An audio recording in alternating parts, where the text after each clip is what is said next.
Keep watching The Politics every Friday, 12 p.m. Eastern Time on New York Parrot TV, The Voice. Imagine a media platform that reshapes the conversation, empowers your voice, and redefines the Bronx community. Bronx Post, changing the reality, changing the narrative. For businesses, politicians, and government agencies, we offer targeted advertising solutions that drive results. Amplify your message. Reach the heart of the Bronx and beyond. Our platform connects you to the community. Learn more. Email info@bronxpost.com or call 718-892-5555. Visit www.bronxpost.com for breaking news and updates. Bronx Post, changing the reality, changing the narrative. Welcome to Talking Politics. My name is Robert Press. I am a reporter, as you can see by my official New York City press card. I write for the Bronx Post and the Parkchester Times. Both, like this show, are part of Parrot Media Corporation. I also contribute to the Co-op City News. I have a blog at www.100%.blogspot.com, and Facebook pages 100% and What is Going On in Your Community Board. The views expressed on this show are those of the host, any guest, or anyone commenting at the bottom of the screen, not necessarily that of Parrot Media Corporation. Let me give a quick weather report today. It's going to get up to about 67 today. Saturday should be a beach day with the temperature going over 80. Then on Sunday, it will lower down to about 68. Monday, the low 60s and then 70s in the rest of the week. My guest, unfortunately, Curtis Lee, was having a little problem coming on. So once he comes on, we'll bring him right on. So let me go into some world news. As far as China, Beijing has announced that it is sending exports of a range of critical, it was suspending exports of a range of critical minerals and magnets, threatening to choke off supplies of components central to automakers, aerospace manufacturers, semiconductor companies, and military contractors around the world. Shipments of the magnets, essential for assembling everything from cars to drones to robots and missiles, have been halted as many Chinese ports, while the Chinese government drafts new regulatory system. As far as the Ukraine goes,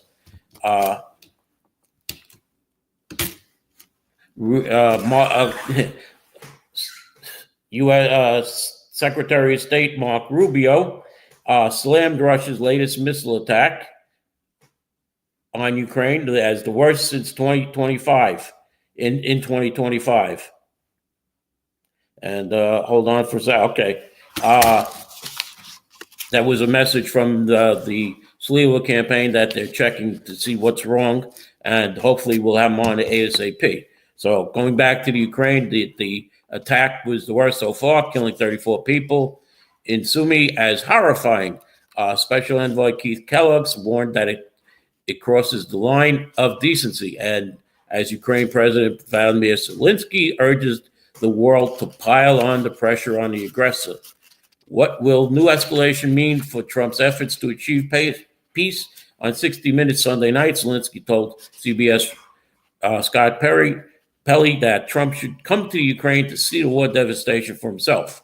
He also called out Vice President Vance for somehow justifying Russian President Vladimir Putin's actions. The U.S. may abandon its efforts, though, to end the war if it proves impossible to broker a peace talk. Meanwhile, progress in the next several days will be very key, said Secretary of State Marco Rubio as he departed France, according to the New York Times. And Iran, the U.S. has suggested the next round of nuclear talks with Iran scheduled for Saturday take place in Rome. Envoy Steve Witkoff and the lead Iranian negotiator Abbas Araghchi talked for about 45 minutes last weekend a win for the U.S., which wanted direct rather than indirect negotiations, and Israel plans to strike Iranian nuclear sites as soon as possible. However, it was waved off by President Trump in favor of a negotiation deal with Tehran to limit its nuclear powers. The hottest tour in the U.S. right now might be that of 83-year-old Senator Bernie Sanders and 35-year-old Congresswoman Alexandria Ocasio-Cortez, who turned out tens of thousands on their fighting oligarchy romp across the western United States. The tour finally ended its current run in Minnesota on Wednesday. The question for Sanders and AOC is what comes next? Aside from the fact that Sanders indicated that it's actually unlikely he'll seek the presidency again, and AOC is at the crossroads for her political career with an outsider's run for the White House now seemingly within her grasp and the possibility of running for the U.S. Senate to replace Chuck Schumer. There are certainly plenty of people starting to tip AOC for big things, as evidenced by Nate Silva, way too early Democratic 2028 draft, in which both he and Glenn Duke agreed that she is top pick to pursue the presidency. Meanwhile, Governor Josh Shapiro, the unanimous second pick too, was the next option as the usual suspects, but the bench runs out quickly. Disgraced former governor of New York and leading New York mayoral contender Andrew Cuomo was a fifth-round pick, and New Jersey Senator Cory Booker finished off his big don't call it a filibuster minute, is performing best as a survey of 2028 process from Data for Process. Well, 2028 is a very long way off. Early frontrunners rarely get picked. Being popular at the base doesn't mean you're popular with the country, and America has never elected a president under 40. And as Josh Shapiro has mentioned, it appears that, or it's like it happened that his house was vandalized, and the police are looking into it. Okay, that was a message from the Silwa people that his technician is still working on this. So let me go to another story of Attorney General James. Droves of conservatives relished the prospect of New York Attorney General Letitia James having to eat her own words, that no one is above the law after the Trump administration referred her for potential federal prosecution over alleged mortgage fraud after the news broke Tuesday that she had been hit with a criminal referral for allegedly committing financial fraud to secure her own favorable property loan.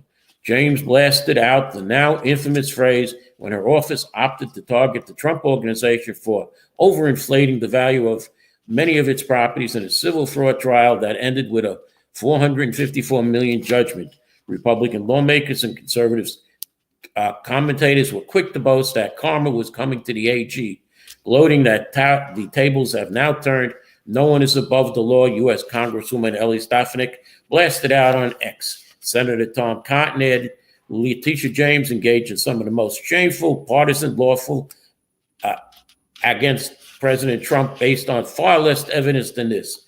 Senator Jim Banks declared the allegations must be investigated thoroughly. The gleeful reaction came just hours after Federal Housing Authority Agency Director William Pulte sent a letter to Attorney General Pam Bondi and Deputy Attorney General Todd Blanche, alleging that James had falsified records to get home loans for a Virginia property she claimed as her principal residence in 2023. The alleged offenses unfolded in late August 2023, and now I have my guest here, Curtis Silwa. So let me go to bring on my guest, and sorry about the problems that you may have had, Curtis, but let me introduce Curtis, who is the founder of the Guardian Angels. He is a former commentator on New York One's Inside Politics, and he was one of my favorite commentators. I like you much better than the other guy that was with you, and he is currently a radio show talk host, which is on hold because he's running for mayor, and he is the candidate for the Republican Party in the general election. So, Curtis, let me bring you on, and let me have you say a few words right now. Oh, sure, Robert. That person you were talking about was Herson Barrero. For 13 years, we'd be on once a week, and do a point counterpoint. He's actually originally from the South Bronx, so we definitely dealt with a lot of Bronx issues, including city issues.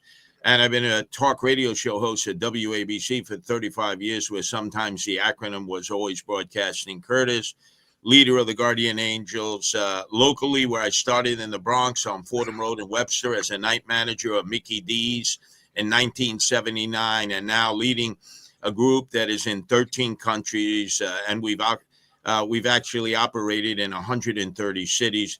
So it's gotten quite large. And once again, running for mayor, I ran against Eric Adams the last time and lost. This time it's a crowded field. I am the Republican candidate. I don't have a primary because all 5 chair people of the counties, Staten Island, Brooklyn, Queens, the Bronx, and Manhattan, have endorsed me.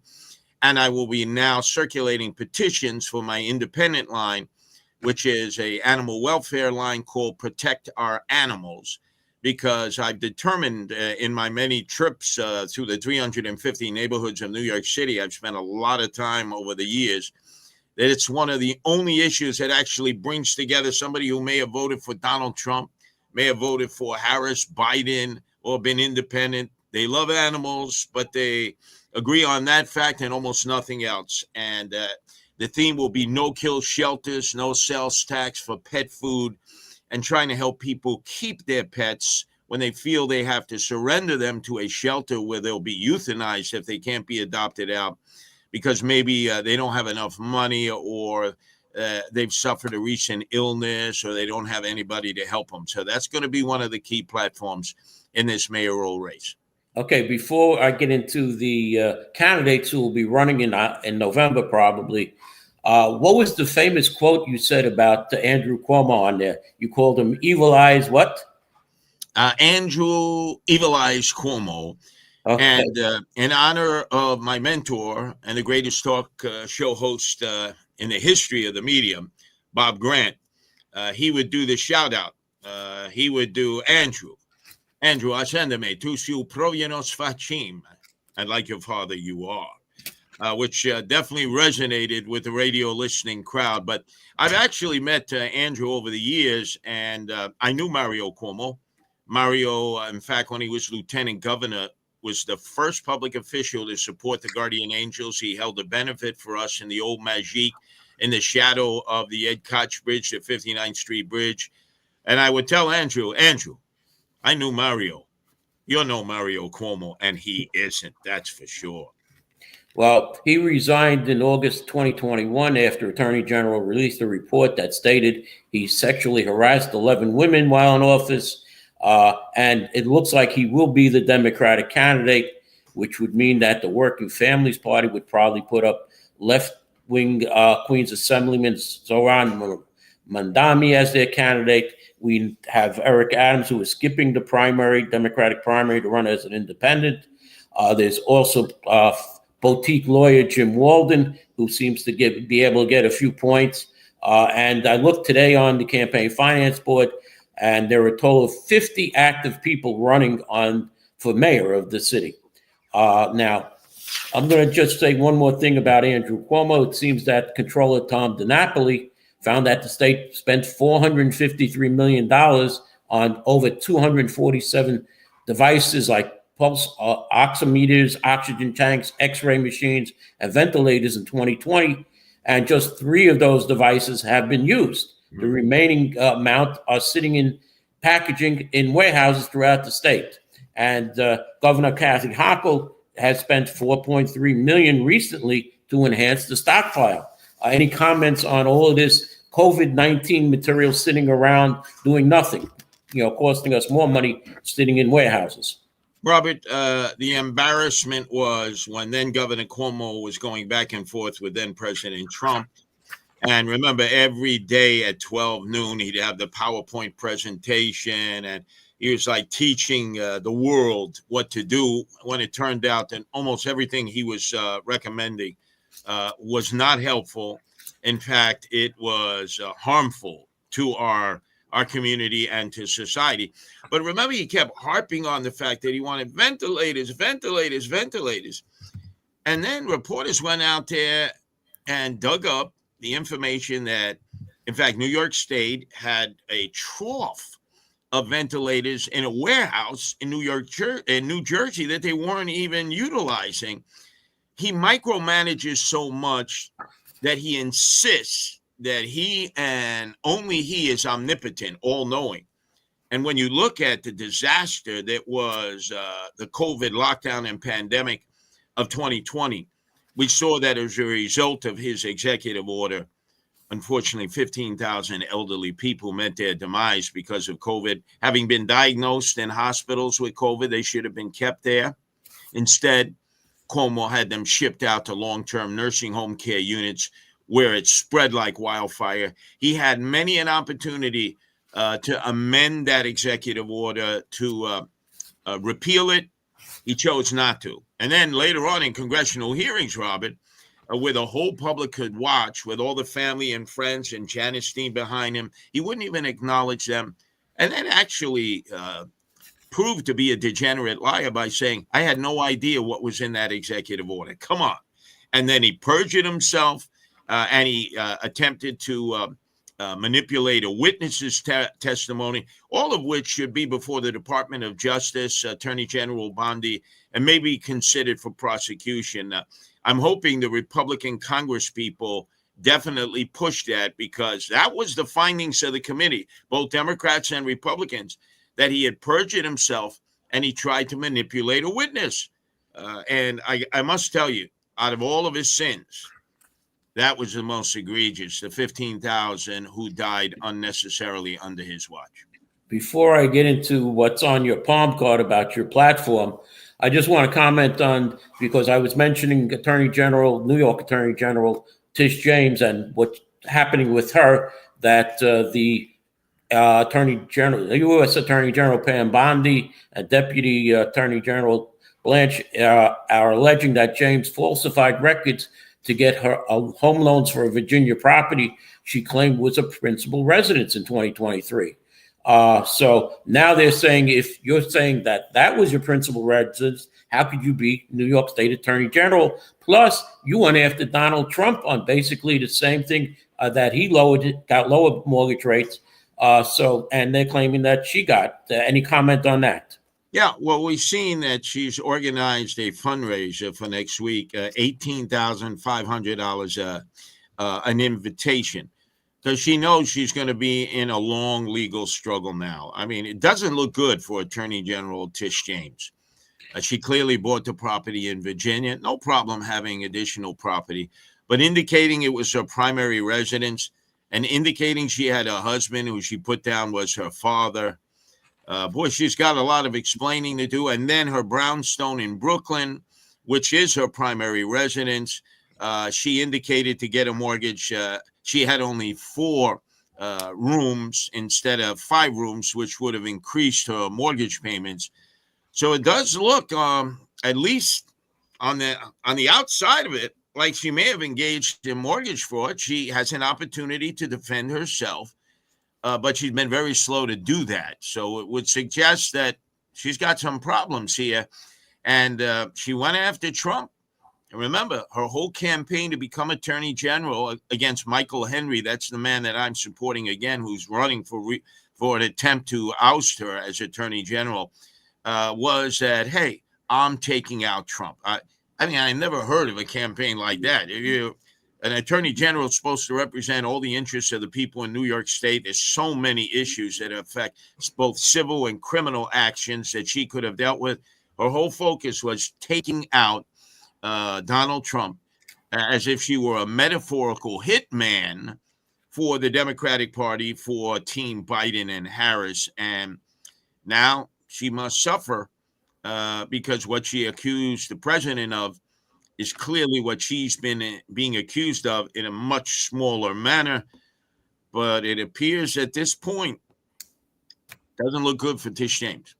Okay, now as mayor, the state budget is affected by, the city is affected by the state budget, and a late state budget hurts the city because the city has a fiscal year that begins on July 1st. There's 2 sticking points left, supposedly, the mask ban and, what was the other one?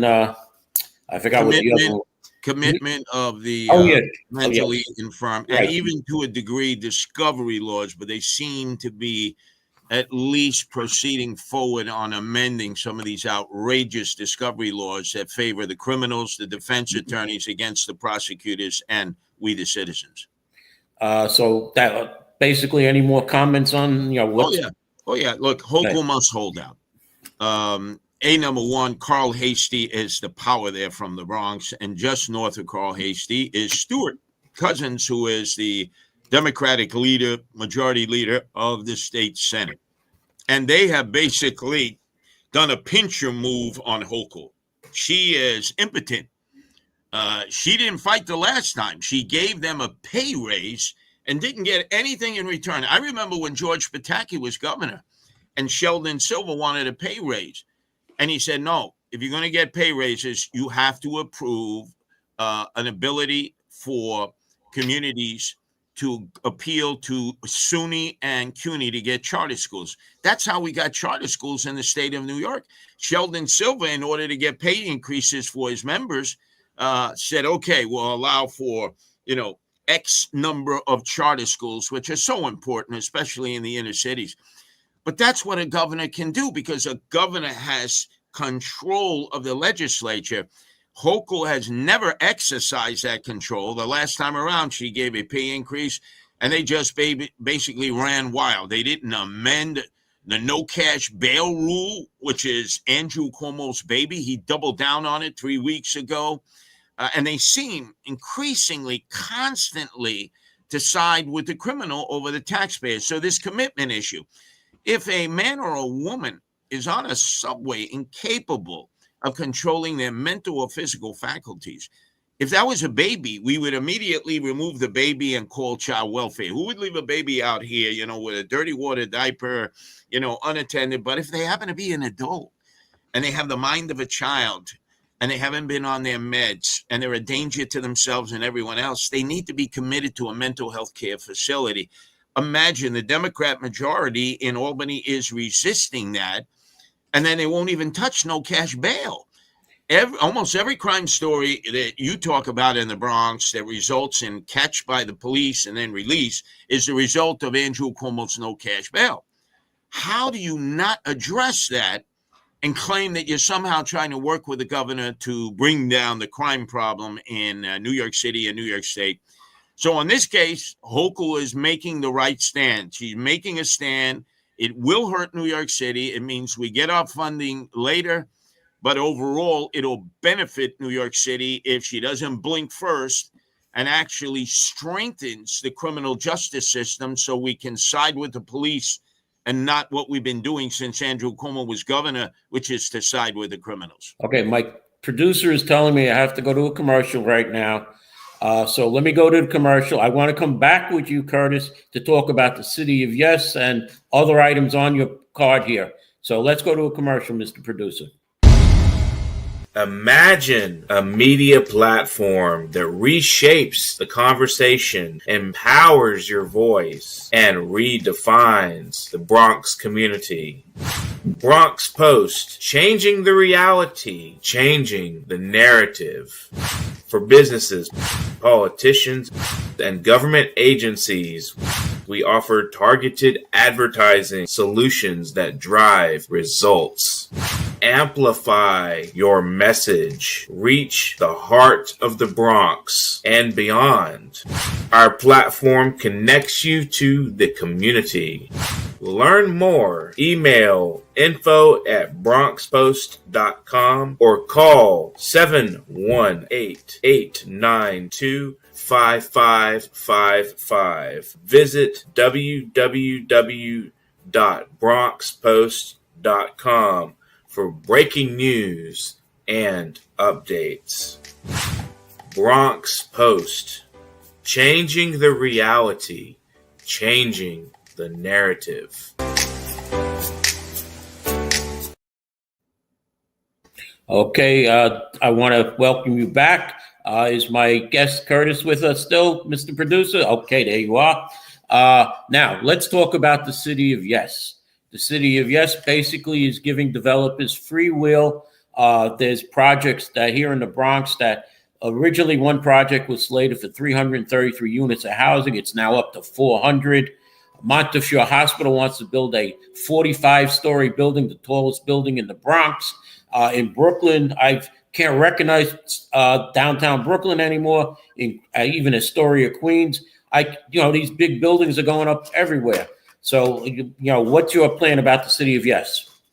Robert, the moment I lost to Eric Adams, he immediately announced he was going to push this city of Yes, which would do away with all zoning. You wouldn't have to go through a community board. You wouldn't even have to go to the local city council person and try to convince them of this, what we would call planning for growth and development, whether commercial or residential. So this has given the mayor and the city council an opportunity to aid and abet the corporate developers to come in and take residential communities. So if you have 1 family, 2 family, 3, 4 family home, boom, immediately take it away. The big problem we're seeing of late is that when it comes to migrant shelters or shelters, you no longer have to go to the community board. You no longer have to inform the city council person. You saw, even though they claim the migrant population is decreasing and they are closing shelters, they just opened one at 141st and Brooklyn Boulevard in the heart of the South Bronx, where they placed 2,100 single able-bodied men of military age with nothing to do and nowhere to go. And they're already out there selling drugs openly. It's a detriment to the community, where in the South Bronx, they already have rehab centers. They have other regular shelters. They have a jail in the area. It's an overload, and there's nobody that can do anything about it because of the city of Yes. Last Saturday, I joined local residents up on Boston Road, where they plan to put in now 2 lithium-ion battery warehouses. These lithium-ion battery warehouses, when they've been built in California, some of them, in fact, 40 of them have had fires, and it required letting them burn out for 5 days. The fire department does not know how to put out a gigantic lithium-ion battery fire that has hundreds of these larger batteries in these warehouses. Again, they were able to do it because of the city of Yes. If I hadn't brought it to the attention of the residents in and around Boston Road, they would never have known about it. The officials didn't know about it because they don't have to be told any longer because of the city of Yes. So when you think of the outer boroughs, like in the Bronx, where you have a great city councilwoman who defeated Marjorie Velasquez, the incumbent Democrat, because in the last moment, remember, Marjorie Velasquez, who had promised the community, I will not allow for upzoning. I won't. And she had to vote. If she said no to upzoning, even if all 50 of her colleagues in city council said yes, and the planning commission said yes, and land use, wouldn't matter. It was always the discretion of the local council person. Well, guess what? She sold out the community the last minute. She sided with Eric Adams, and Christine Marmorato upset her and has turned it into a Republican seat. I'm working with her to get her reelected because she is fighting against the city of Yes. She is on the appeal that we brought to court. I'm on the appeal with other Common Sense Caucus members, and there's a good chance it can be repealed. But if I'm mayor, and I will be mayor on January 1st, I can repeal it through an executive order. Now, of course, they're going to take us to court, and I will order the Corporation Council, all 1,000 lawyers that we pay for, to go into court.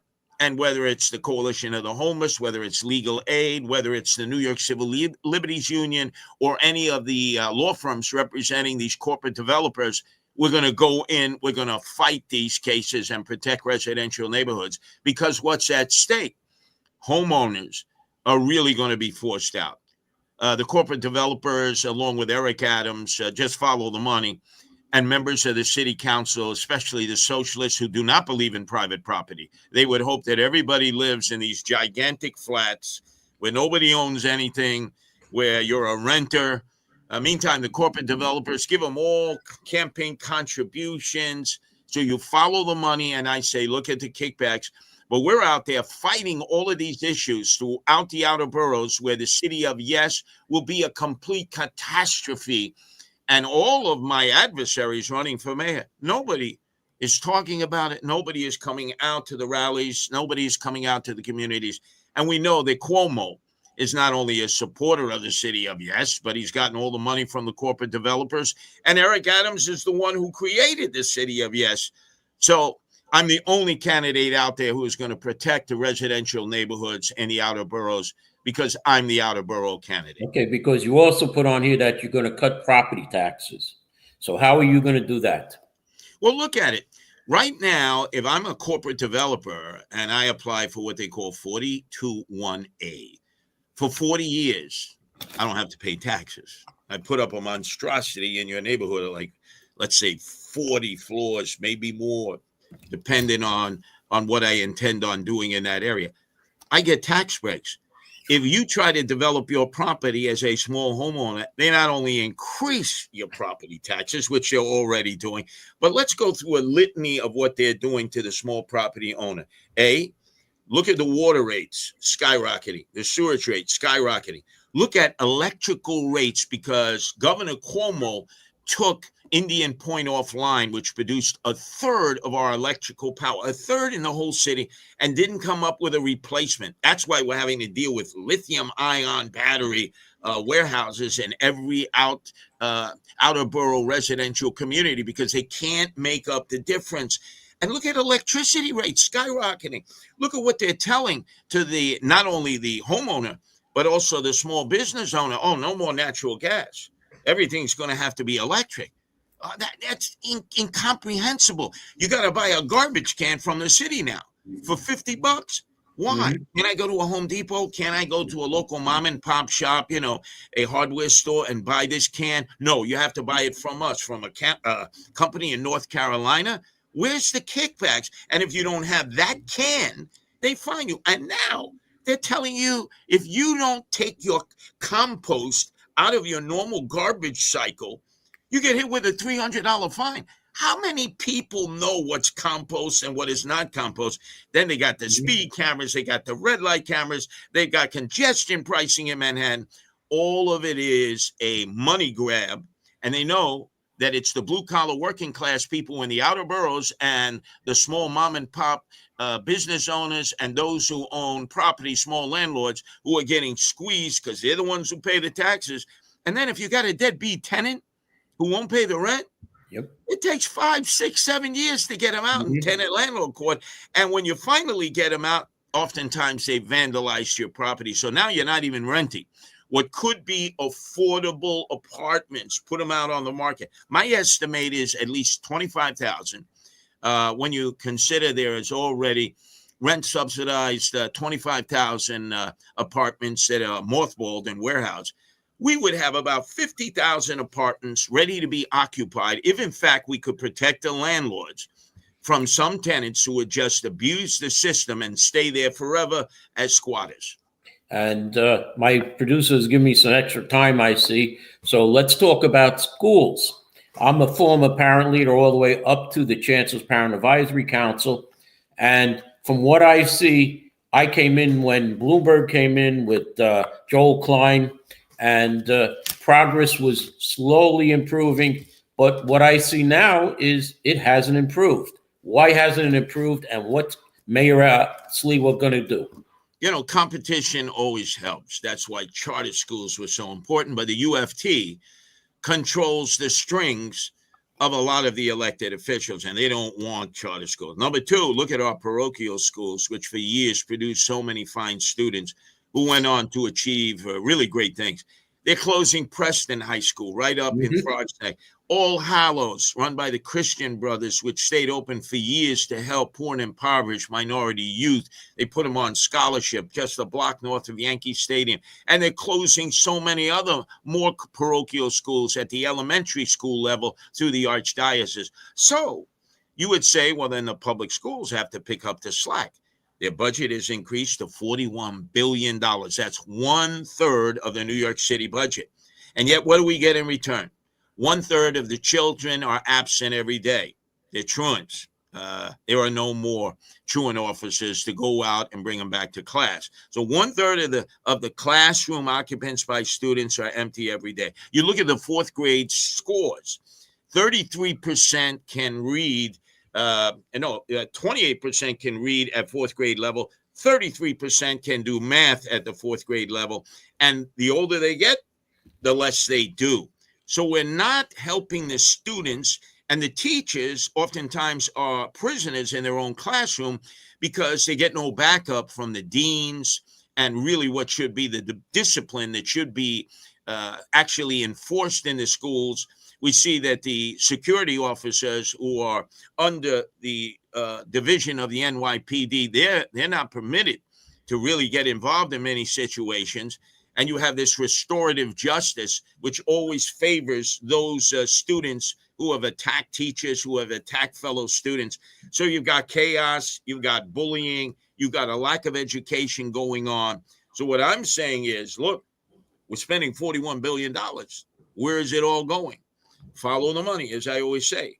You have 13 deputy chancellors. You have the chancellor. She gets now over $400,000 plus all kinds of perks. She makes almost double what the mayor makes. And again, we're not getting productivity. And then you have like 50 division leaders, all of them who work out of the Tweed Courthouse downtown, which is north of City Hall.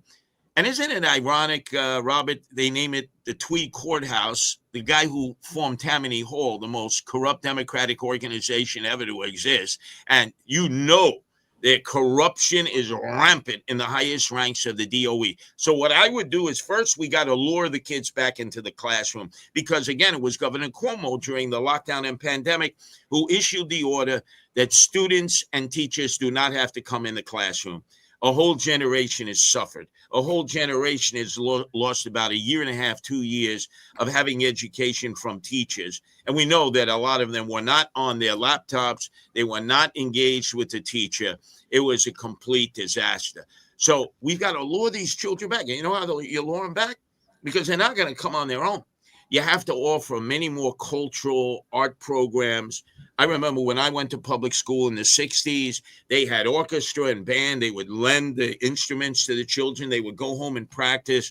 You had theater productions. You had musicals. You had plays. You had arts and crafts. Now, because all the kids love this, they love to create videos, AI, artificial intelligence. That's what their interest is.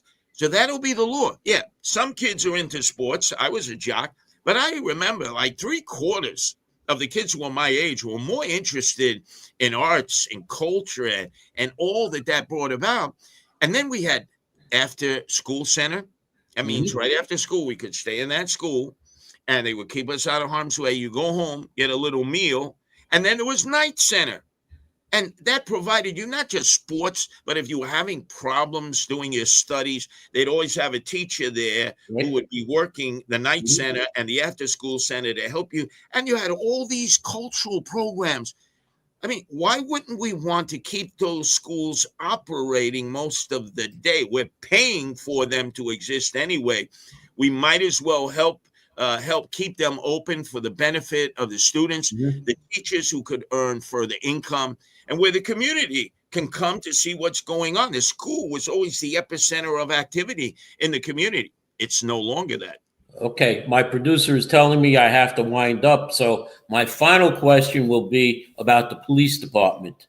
The current police commissioner is doing, to me, I feel she's doing a good job. We have a precinct commander in the 49th precinct who has turned around the precinct. Crime has gone down tremendously. Because he's been out there with the men and he's gotten the respect of the officers. However, the precincts are down men. We had 249 people in the 49th precinct. They're now down to about 82 officers, the executive officers at a precinct council meeting. How are you going to bring back more police? How are you going to solve the problem? And would you keep the current police commissioner? No, the current police commissioner is doing a good job of cleaning up One Police Plaza. I mean, the stench of what was left behind by Eddie Caban when he was police commissioner on the 14th floor, and then Jeff Madry, head of patrol on the 13th floor. Mind-boggling what Eric Adams did to the police department. But you are right, the depletion in the ranks. Soon we'll be down to 31,000 police officers. You cannot operate a police department with 31,000. Rudy Giuliani at his best had 40,000. I have a program where we will hire 7,000 police officers. Now, how do you get the money? That's what everybody always asks, because all these other candidates who are for defunding the police, including Andrew Cuomo when he was governor, now all of a sudden, we'll hire 5,000, 3,000, but they don't have a plan.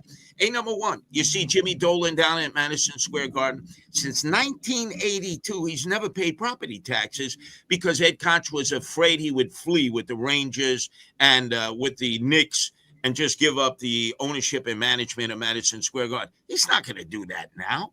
If we were to tax him, the property tax there, that's $43 million right there. Look at Columbia University up in Morningside Heights. They have an endowment. I'm not going after the endowment, but they own $4 billion worth of property in Morningside Heights. Much of it has nothing to do with dorms, and yet they're a nonprofit. They don't pay taxes. Then you look at NYU. They have about $15 billion worth of property. They own probably half of Greenwich Village, and all of it is not for dorms. That other property that's been taken off the tax rolls because they're a nonprofit should be taxed. You get $400 million from NYU, $400 million a year from Columbia for the private property that they've purchased that they don't pay taxes on now. $43 million from Jim Dolan, that deadbeat at Madison Square Garden. That's $843 million. You think Eric Adams is going to do that? No. Randy Mastro, his first deputy mayor, is still the lawyer for Madison Square Garden. And who's the best friends of Jimmy Dolan, along with, what was that guy? Billy Joel, who just gave $25,000 to a PAC for Cuomo. Andrew Cuomo is best friends with Jimmy Dolan, the biggest tax cheat in New York City. He's got to pay his fair share, $43 million, and we'll be able to hire 7,000 cops. Now, that's the plan. Ask Eric Adams what his plan is. He's hired no cops. Andrew Cuomo, who wanted no cops, says he's going to hire 5,000, but he's going to have to put the arm on his friend Jimmy Dolan, and he's not going to do that. Okay, I have to wrap up the show. I want to thank you, Curtis, for coming on. I invite any other mayoral candidate or city council candidate, and I've had Jennifer Radkumar on in the past. So if anybody wants to come on the show, as others have, I welcome them. So I want to thank my guest, Curtis Silwa, and those viewers for watching me. I know we ran over a little, and thank you. I'll hope to see you next week on Talking Politics. Thank you. Imagine a media platform that reshapes the conversation, empowers your voice, and redefines the Bronx community. Bronx Post, changing the reality, changing the narrative. For businesses, politicians, and government agencies, we offer targeted advertising solutions that drive results. Amplify your message. Reach the heart of the Bronx and beyond. Our platform connects you to the community. Learn more. Email info@bronxpost.com or call 718-892-5555. Visit www.bronxpost.com for breaking news and updates. Bronx Post, changing the reality, changing the narrative.